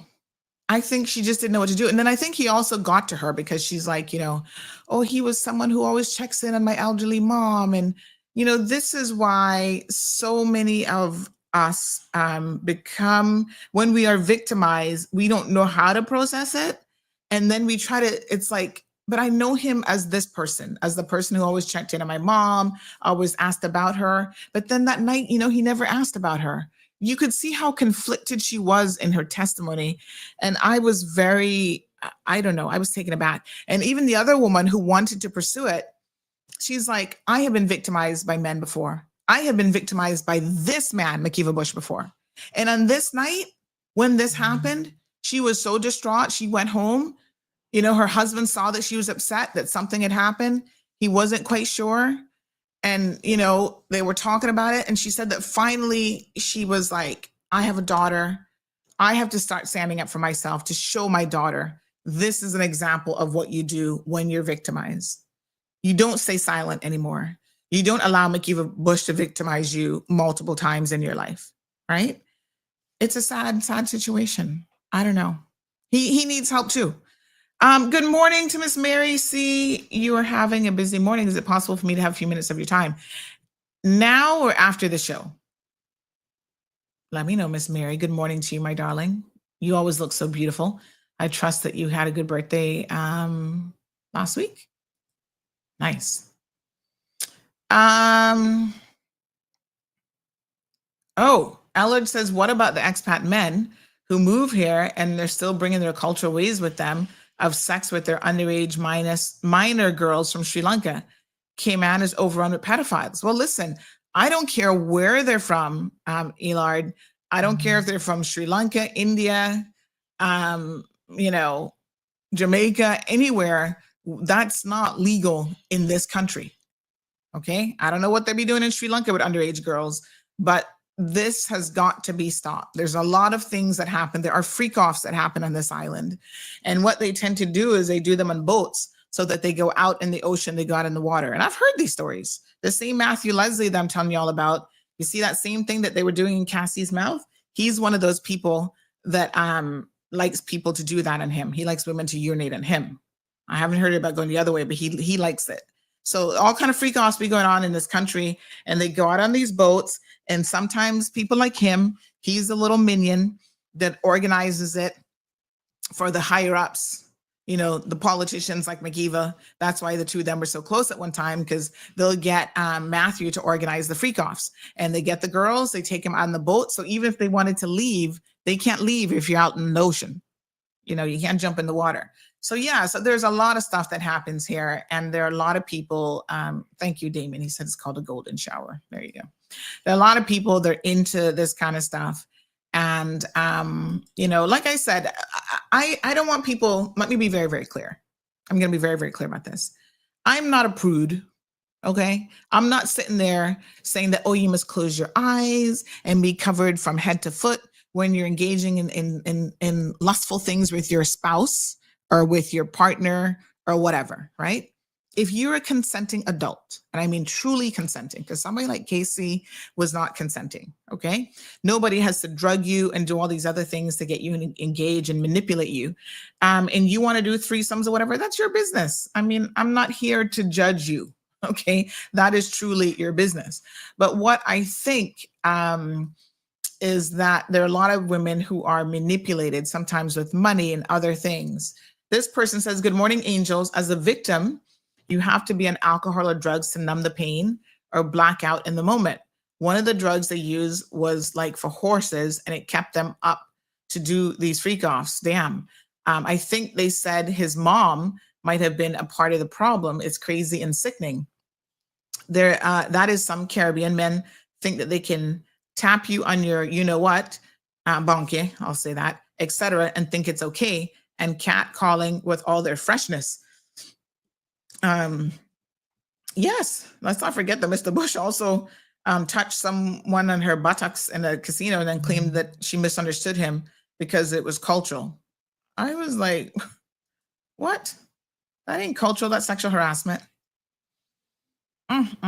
So somebody says, thank God he got out. Yes, thank God. He is out.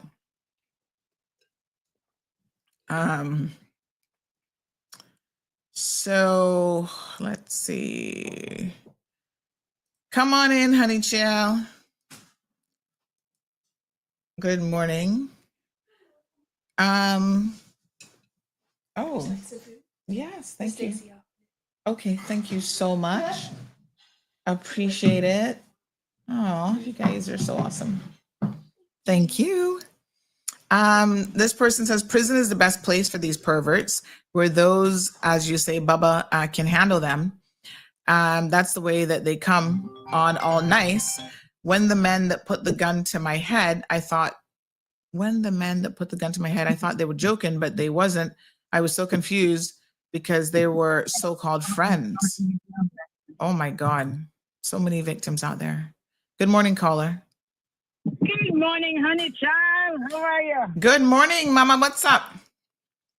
You know, see my man comment that I'm sort of like fired you, taking all of these. Oh, holidays, yes. that you are only source of media. You're not gonna stop till I fire you from CMR.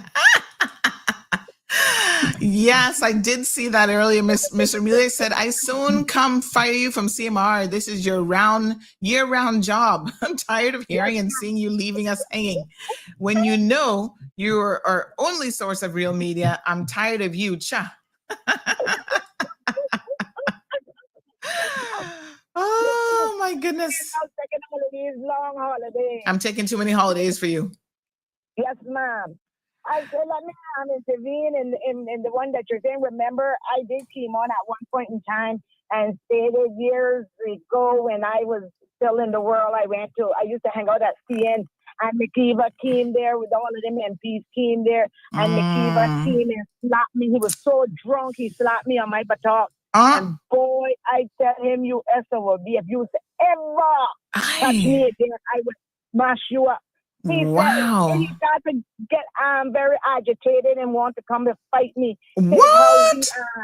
I cursing his mother. And I said, come back then. Come back and touch me and I'll show you. I'll show you, child. Kirk Tibbetts came and grabbed him. Mark, you don't know this woman, what she say she mean and what she mean she can do. Mark, come back over here and stay with us. Child, he don't know the Georgetown crazy, obviously. Crackle held on to him firmly, and that's I would put a mark in your face with this bottle that every time you look in the mirror, you remember not to touch people on buttock. I said nobody touches me that kind of way. And man, let me tell you, he got saved. Kirk Tibbetts saved him. Kirk Tibbetts who saved him from getting his face spoiled that day. But that is so rude. That is so rude. You can't just go around, get drunk, and come on, touch people on their private part. He is the speaker, I tell you. Wow. But he's had a long history of this, and this is why I am so shocked and surprised that more people didn't speak out about McKeever, because this was a norm for him. It's a disgrace, and not only is it a disgrace, but it slaps Caymanians in the face to see what kind of leaders we have or MPs we have when they're behaving in this manner. Yeah. There should be a no. There should be a ban from running for public office, period. Yeah, they're disgusting. But you know what, Mr. Amelia, the women need to start speaking up. Like you said that day, you made it very clear to him that he's not going to be touching you. And Kirk Tibbetts, I guess, helped him out. But, you know, how many times since then, I don't know when that was, but I'm sure that was a long time ago. How many times since then has this man interacted with other people and done the exact same thing to them? He doesn't stop. And it's been a long time. It's been many years ago. Many years ago. Yeah. Wow. I want to say this, it would be over 10, 11 years ago. Yeah. This transpired in CN bar. And he's still continuing the trend, and nobody chooses to do nothing, or he can't get charged for anything. This island is so corrupt. It's unbelievable. Well, in order for him to get charged, it takes victims to come forward. And I was just saying that even though he did stuff to some of these victims, they were still like, oh, that's just McKeever. That's just how he is when he's drinking. It gives him all kind of excuses. So I want to thank every single victim, especially the ones in that last case at the Ritz-Carlton, even the young lady that he physically assaulted. I thank them for standing up and for pursuing charges against him, because it takes a lot to do that. Most of all, honey child, I thank Miss Julia for taking him out. Amen and hallelujah. Let's raise our morning glasses, saying cheers to that. My darling. Girl, now you know why I had to take that shot on election night when she removed him. I was like, hallelujah. We were celebrating then, honey child. Even Zeus did a little doggy dance. I couldn't believe it. I was like, finally, 41 years of this man. And we moved him. There's hope for Bordentown yet. There is hope for Bordentown yet. Yep. Thank you, my darling. We got some in Georgetown that needs to be moved too. Yes, ma'am. But I am so happy that I did not won the seat, but I won the war, because they're the last one of them is backbenchers where they can't do the country no harm. Right? Happy! And I hope they stay there. Come by. Did you hear me mention I have some ripe plantains for you, but they're very, very ripe. So I don't know what you're gonna make with them, but come by and get some plantains. Oh, of course, my darling honey child. All right, honey child. Next week we cooking for you too. So I'll link you up next week. All right. Thank you. All right. Thank you. Okay, bye-bye. Bye. And this is what we have to normalize. We have to normalize women calling in and saying, yes, this man victimized me too. He tried. He touched me. And I told him, I will knock you out. You go, Mr. Amelia.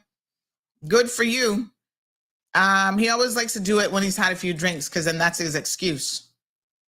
John LaRue says, slow down, Amelia. Oh, God, I could envision that now, you know, because Kurt Tibbetts, yeah, boy, Kurt Tibbetts knew what was going to go on. He was like, Mr. Amelia will drop kick you right up and what it is, seeing? Lord Jesus, she will drop kick you right then and there. These men are so disgusting. What makes you think you can just go on touching people? You know, he not easy. Oh, praise the Lord. Not me, honey child, because my head not good. As them Caymanians would say, my head not good, none at all. Another victim of McKeeva's says, Matt did the same thing to me by bananas. As I'm so small, I couldn't fight. But my friend grabbed him and his driver took him away in a hurry. Trust me, if I had a bottle in my hand, he would have felt it cut. This was about 5 years ago. And I have never gone back to bananas. Mac is downright disgusting and needs to be stopped. Wow. You know, I'm hoping that he's going to be stopped by the courts, put his behind in jail for doing this sort of thing. And he's going to stop, right? Put him in a cell with, well, we don't have Bubba's here, but we have cousin, what a little rapist, one name again? Cousin Jeffrey. Put him in a cell with him. Oh, but he might like that. Oh, never mind. What am I thinking about? Never mind. He'll probably enjoy that one. What a hot mess. Anywho, yeah, he's sick. But, you know, time longer than rope, and his number's now up. He's not going to be able to. John LaRue says he keeps getting exonerated. Well, he has a conviction, but he is not going to be able to continue to get away with it. You know, lots of women are now speaking up, and I'm happy about that. And I think that women, you need to be empowered to know that no one, man or woman or anybody else, should be touching you uninvited. You know? Yeah. He you know, these guys have serious deep-rooted problems. And normally it starts with when you see them have serious deep-rooted problems with their mothers, look at where they're coming from in terms of like their own mothers. I mean, with women, look at their mothers, their relationship with their fathers, or some paternal figure in their life. Normally there's a lot of friction there early on, and that leads them down a path of, you know, hating women. And so they do all these sorts of things and objectify women. MPs, shape up, because we're not going to put up with it anymore. Okay, a comment from earlier from YouTuber 345 says, but Sandy, why wouldn't you say something earlier? Do an expose. Everyone is looking negatively at the public schools when the private schools have their deep-seated issues as well, all of them. Well, YouTuber, I have talked about Cayman Prep before, years ago. And I know they were really upset and in their feelings, and I still talked about them. I've talked about issues at Truth for Youth. What's the other one called? Not Truth for Youth so much, but I have talked about them a little bit. What's the other private school called down by down Fairbanks? What's that one called again? They've had issues that we've talked about here as well. So nobody gets a pass, YouTuber. Trust me, nobody gets a pass. CIS teachers have been featured years ago. They had a teacher who was moonlighting on some adult website. CMR was the one who broke that story. And when we broke that story, she disappeared very, very quickly after that. Nobody gets a pass. Andrew says CMR has an international audience, young and old. That's right. All over the place, honey child. We're going to start wrapping things up. Triple C, that's right. Thank you, AD Harding. Yes, we talked about the hot mess that's Triple C sometimes too.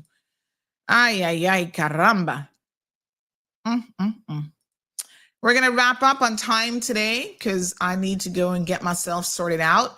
At 10:30 this morning, the police, the RCIPS, is actually having a press conference to release their annual statistics on crime. So I'm going to, I think, record it. It's in an hour's time. I'm going to record it, and then I will share it a bit later on for everyone to be able to see. Normally, they just go over stats, increases, decreases. And of course, I hope that we're going to be trying to find out what has happened to Miss Judy Ann's murder case, that investigation, and that hopefully she can tell us a little bit more. Not she, but the police, RCIPS, can tell us a little bit more about what's going on there.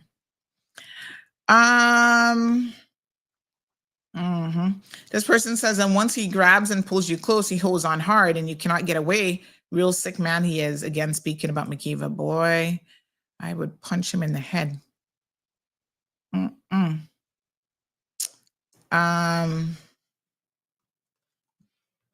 Yeah. All right. Let me just see what else is going on here today. Oh Lord, some of y'all on this court list. Dun, dun, dun, dun, dun, dun, dun, dun, dun. Oh, lovely. Nice. Okay, then. All right. International Day of Plant Health. Oh, okay. Court list is out today. Full slate of people. Yes, I will call you after the show. Yes, please feel free, although it's very long. As Caymanians, we feel threatened by her and her dislike of anything to do with Cayman. This is Cayman Prep. Oh my God. What a hot mess. Wow. It's crazy. All right, so we'll be posting some editorials today. I guess look forward to those. Dun, dun, dun. Dun, dun, dun. I need to go get a stock photo for my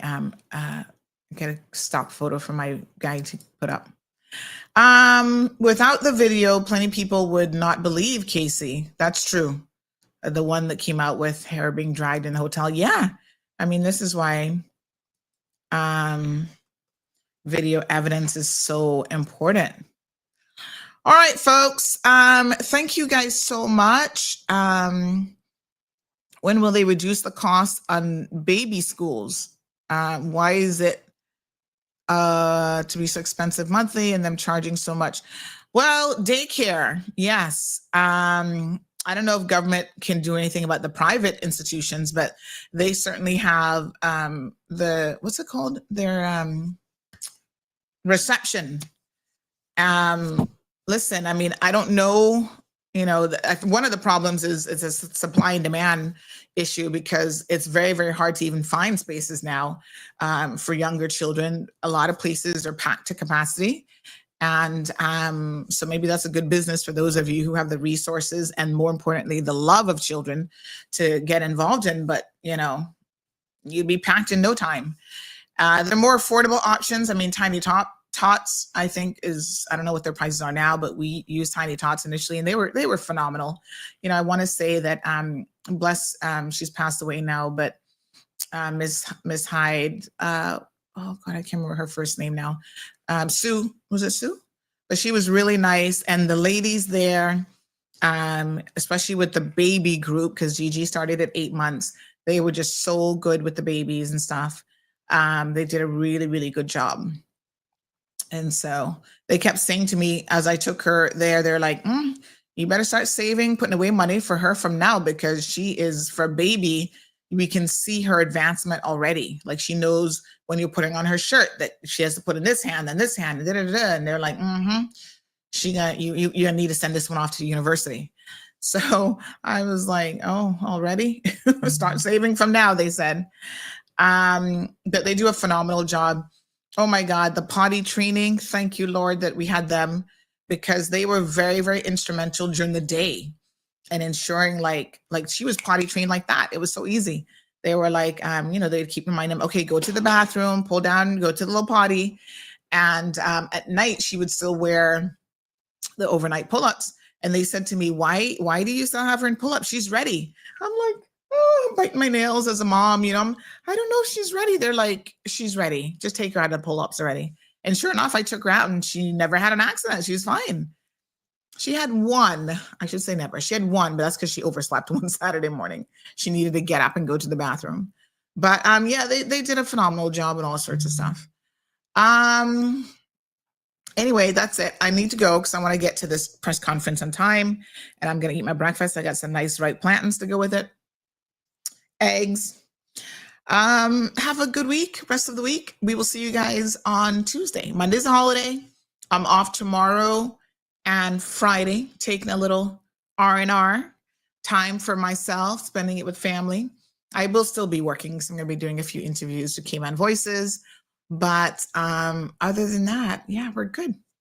Content creators, reach out to me. You got a show idea. You want to try a little something. You know what I would love for somebody to do is a relationship call-in show. Like a Dr. What was the little old lady? Dr. Ruth, where you call in for advice on relationships because y'all got some crazy relationship things going on. And, you know, the person will give you advice. That would be cool. All right. Thank you, Miss Marguerite. Big shout out to her and Mr. Dean. Siobhan says, take care. You deserve it. Marshall says, Cayman has too many holidays. We don't mind. We don't mind. All right, folks. Thank you. Please continue to tune in to, obviously, CaymanMallRoad.com for all of your printed news. We've got lots of, things on there that's happening. We've got social media, lots of things are always popping off over there and happening. And we also have projects coming on for the new year as well. Okay, for the new year, we're in the middle of it, 2025. All right. Thank you very, very much. Someone says, enjoy your days off with your family. Hun, we're going to miss you. Hurry back. Yes, I will do. All right. Until next week, I will see you guys on Tuesday. Please be careful over the weekend and take care of yourselves. Thank you for tuning in to another episode of The Cold Hard Truth on Bobo 89.1 FM.